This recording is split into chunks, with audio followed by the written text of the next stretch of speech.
The chair recognizes the gentleman from Texas, Mr. Paul, for 5 minutes.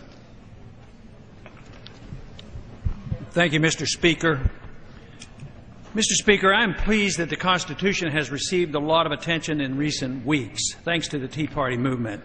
It goes without saying that members of Congress should have read the Constitution many times, and we should continue to study it. Citing the particular clause of the Constitution that authorizes newly introduced legislation is a reasonable suggestion, yet in reality it will do little to restrain unconstitutional growth of federal government. We've had such rules in the past and no benefit came of it. The laws that are passed reflect the preferences of those in charge who promote their personal agenda. For too long, that agenda has expanded government at the expense of personal liberty, regardless of which party was in charge. Generally, this trend was supported by voters who rewarded most members of Congress with re-election. For many of us, this expansion of government clearly violated the Constitution, yet it was always argued that the program somehow conformed to that living document.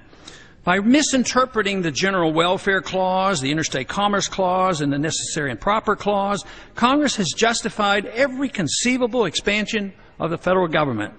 Congress also has misinterpreted the 14th Amendment and legislated as though it had repealed the 10th Amendment. Sadly, Congress has systematically abdicated its prerogatives and responsibilities to the executive branch over many decades. Too many people in and out of Congress grew up being taught that the Constitution was malleable. This has allowed judicial, legislative, and executive flexibility to make the Constitution a modern, living document. Though the authors allowed for flexibility through the amendment process, this process has been ignored for the sake of speed and convenience. As a result, the Constitution now has little meaning, since most members pay only lip service when taking their oath to obey it. But I am encouraged by a growing grassroots interest in the Constitution, especially among the younger generation. I'm glad Congress is becoming aware of it. Our Constitution should be viewed as law, and members of Congress should be expected to follow the rule of law. But a document is just that, and it is only as good as the character of those who represent us and promise to obey it. Distorted interpretations come easily when the goal is opposite of what the original authors intended and what the plain text provides. If true liberty is not our goal, persistent efforts to rationalize misinterpretations and circumvent the Constitution will continue. Without men and women of character in Congress, respect for the rule of law, and a love of liberty, the Constitution becomes but a worthless piece of paper. Celebrating the Constitution without this understanding will do nothing to restore the greatness of America.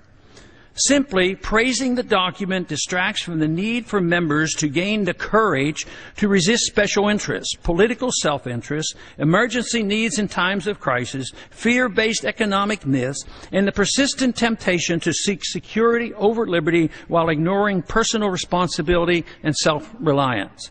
Providing instruction in the Constitution for staff and/or members begs the question, who will be the teacher? I wonder, will this welcome renewed interest in the Constitution lead to a healthy reassessment of all our policies? Will there be no more wars without an actual congressional declaration? Will the Federal Reserve Act be repealed? Will only gold and silver be called legal tender? Will we end all the unconstitutional federal departments, including the Department of Energy, Education, Agriculture, Commerce, Health and Human Services, Homeland Security, and Labor? Will the Patriot Act be repealed and all the warrantless searches stopped? Will TSA be restrained or abolished? Will the IRS's unconstitutional collection powers end? Will executive and judicial quasi-legislative powers be ended? Will we end the federal war on drugs? Will we end the federal government's involvement in medical care? Will we end all the federal government's illusionary insurance programs? Will we ban secret prisons, trials without due process, and assassinations? Will we end our foreign policy of invasion and occupation?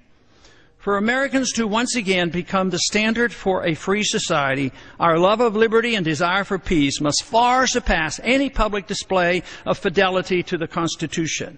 We must first look to strong moral character, respect for the rule of law, and an understanding of the proper role of government in a free society. And I yield back the balance of my time.